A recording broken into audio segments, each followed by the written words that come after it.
Assalamualaikum warahmatullahi wabarakatuh. Kembali lagi bersama TS Channel, channel yang menyajikan informasi, edukasi, kisah, dan misteri di belahan dunia ini yang mungkin belum terungkap.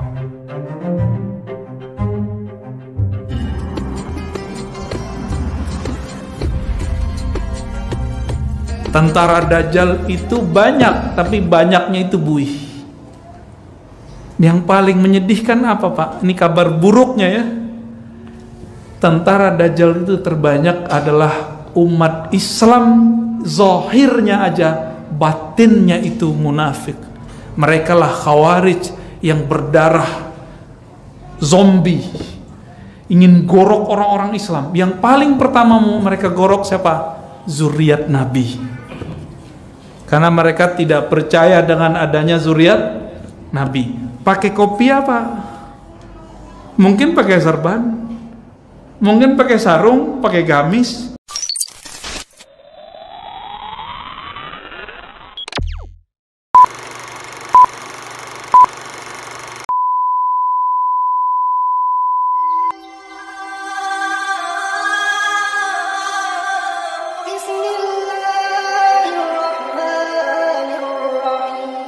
Ini ujian semua, ujian nanti orang ketika muncul juru selamat. Nanti kan juru selamat ini ada yang palsu, ada yang asli. Dia ngikut yang mana? Di saat-saat itu muncullah juru selamat. Juru selamatnya, tunggu dulu, jangan bilang asli sama palsu dulu. Dia bawalah semua makanan, ditunjukkan keajaiban-keajaiban. Akhirnya dulu orang yang suka sakti-sakti pada ngikut dia. Habis itu dia bilang saya wali Allah. Lama-lama dia bilang apa? Sebenarnya saya ini Allah. Gitu, nanti begitu ntar. Sebenarnya saya ini Tuhan kalian, menjelma, menyelamatkan kalian. Nanti dia terbang kemana-mana, dia tumbuhkan dalam sekejap pohon-pohon. Bisa begitu Pak nanti. Apinya adalah air, airnya adalah api. Harus disebut Al-Masih tapi Dajjal. Juru selamat tapi palsu. Yang dia sedang mempersiapkan orang-orang sekarang berwajah ustadz, berwajah tokoh untuk mencoba tidak mempercayai adanya keturunan Rasulullah SAW. Baru kemudian Imam Mahdi berjuang. Itu di zaman itu mungkin ini udah nggak ada Pak. Orang udah nggak bisa kerja, maka nggak ada listrik. Kembali kayak zaman kita masih kecil dulu. Zaman saya kecil dulu, saya pernah nggak ada listrik Pak. Saya udah pernah merasakan itu. Lama bertahun-tahun. Kampung kena semua. Kita di Tanjung, tahu Tanjung ya?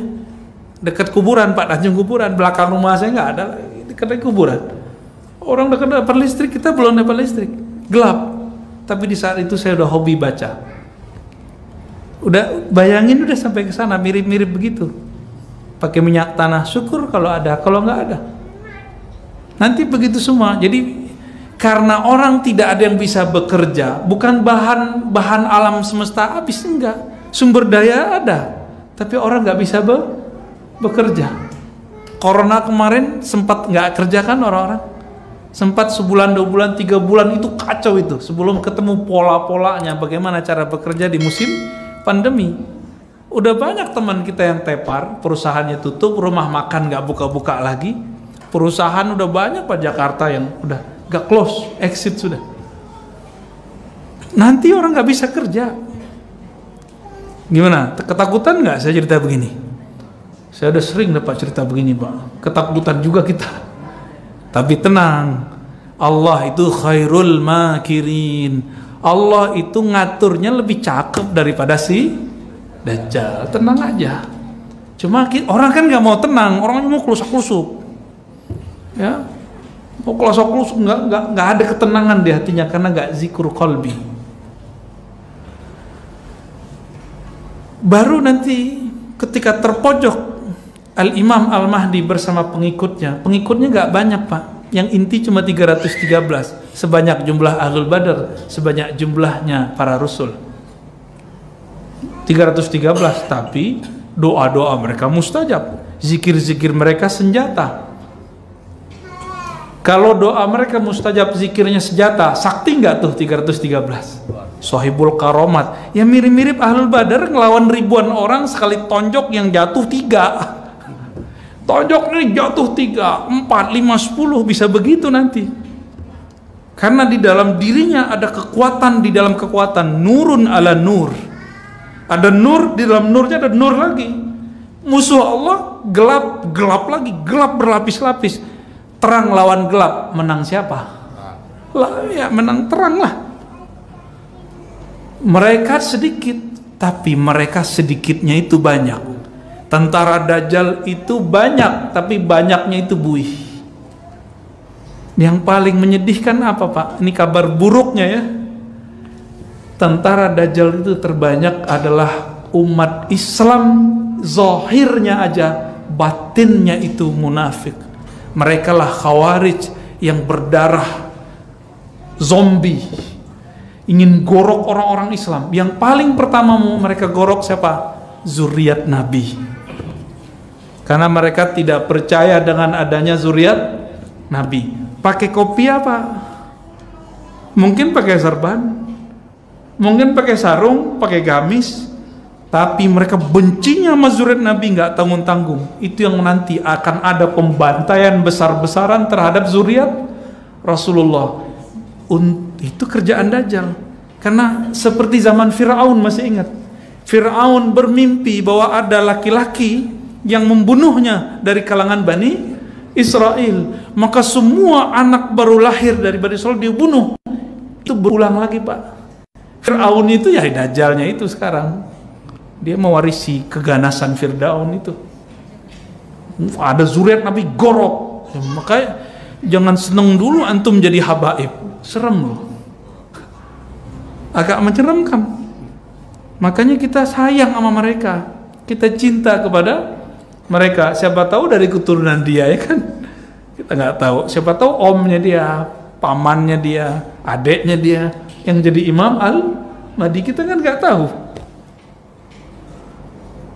Ini yang menyedihkan Pak. Itu yang Nabi katakan, fa iza laqitumuhum faqtuluhum. Kalau ketemu khawarij, lawan. Kalau sekarang lawannya belum pakai pedang, lawannya karena mereka bawa pemikiran, kita lawan pakai pikiran. Mereka bawa Quran, kita jelasin Quran. Mereka nyebut sunnah, ayo kita uji sunnah. Ya, ayo kita uji sunnah. Siapa yang takut? Ya, nggak ada takut, nggak boleh ada rasa takut. Tapi kegeeran juga nggak boleh. Ya antara itulah. Ya, antara khauf dan roja, antara rasa takut Allah nggak terima, tapi juga harapan besar Allah terima. Itu Pak, kolbunya tentara Imam Mahdi itu begitu. Cemas-cemas harap, cemas-cemas harap. Takut-takut tenang, gitu. Ada begitu. Kenapa? Di kolbunya ada keyakinan dan kesetiaan, dua aja. Ada keyakinan, ada kesetiaan. Ke siapa dia setia? Kepada Imam Al-Mahdi ntar. Di saat Imam Al-Mahdi bersama pengikutnya terjepit di salah satu tempat di Syam, di wilayah timur kota Damaskus, ada satu menara putih dan itu dirahasiakan Allah hari ini. Makanya Syam sekarang dihancurkan nggak? Kenapa? Dajjal ngerti Pak bahwa dia akan dibunuh oleh Isa. Isa turunnya di mana? Timurnya Damaskus. Seperti dulu Dajjal itu merencanakan kematian Nabi Isa karena dia tahu di print takdirnya dia. Jadi di Lauh Mahfuz dulu dia dikasih izin mengintip, karena sebelum Nabi Muhammad jin, iblis, dukun-dukun itu dikasih kabar. Dajjal kan pimpinannya, dikasih izin mengintip ke sana. Dulu si Dajjal ini menyamar jadi muridnya Yesus Isa. Buat skenario, terbunuhlah Nabi Isa yang diserupakan, bukan Nabi Isa yang asli. Wa ma qataluhu wa ma salabuhu. Mereka tidak pernah membunuh Isa, juga tidak menyalibnya, tetapi syubbiha lahum, ditasbihkan, dibuat personifikasi mirip dengan Nabi Isa. Siapa yang buat skenario? yang mau bunuh Nabi Isa? Dajjal. Karena dia tahu yang akan bunuh dia siapa? Ternyata Allah punya cerita lain. Diangkat Nabi Isa ke langit kedua. Ketemulah Nabi Muhammad waktu Mi'raj. Oh, ini tuh namanya Isa. Ketemu Nabi Muhammad. Isa ya ada di langit kedua Pak sekarang. Tubuh fisiknya dan ruhnya masih ada lengkap. Belum mati beliau. Kalimatnya cuma mutawafika. Mutawafika secara ilmu harfiahnya bisa diartikan kami sempurnakan engkau. Bukan kami watikan, bukan. Terus nanti turun di Menara Putih. Di saat itulah kalau ada Nabi Isa, kaburlah si Dajjal. Nah, nanti ada saat Al-Mahdi ini tidak diizinkan Allah langsung menangani Dajjal. Kenapa? Gelarnya nggak matching. Al-Masih Isa matching sama Al-Masih Dajjal. Ya nggak urusan Mahdi lah itu, gitu. Maka diserahkanlah mandat kepada Nabi Isa untuk membunuh Dajjal. Nah, nanti ada saatnya. Dajjal itu cuma 40 hari Pak. Mirip seperti masa Samiri 40 hari di masa Nabi Musa. Karena orangnya sama. 40 hari di zaman Nabi Musa persis kayak 40 tahun ngerusak iman Bani Israel. Nanti 40 hari, satu hari seperti 1 tahun. Hari kedua di hadis itu dikatakan seperti sebulan. Hari ketiga seperti seminggu. Hari berikutnya seperti hari-hari biasa bagi orang beriman. Bagi orang nggak beriman, 1 hari kayak setahun. Hari kedua setahun, hari ketiga setahun, rasanya 40 tahun lebih.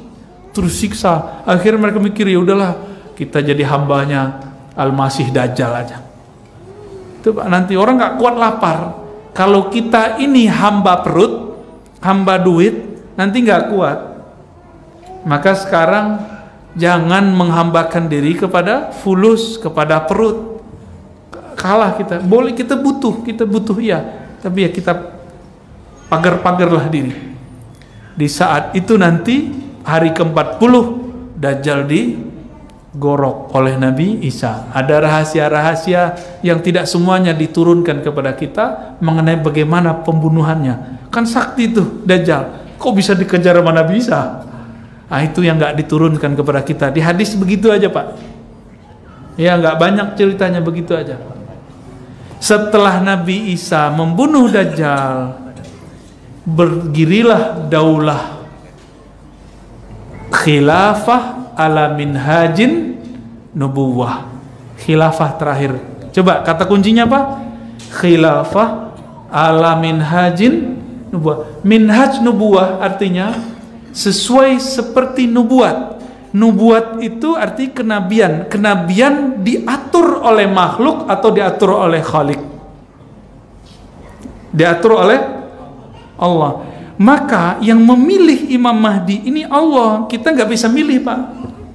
Oh kita maunya Habib Fulan, nggak bisa. Kita maunya Ustadz kita aja deh Mahdi, nggak bisa. Jadi karena kekhalifahan akhir zaman itu dikunci dengan kata nubuwah, kenabian itu urusan Allah. Allah sembunyiin, orang munculin, Allah apain itu terserah Allah.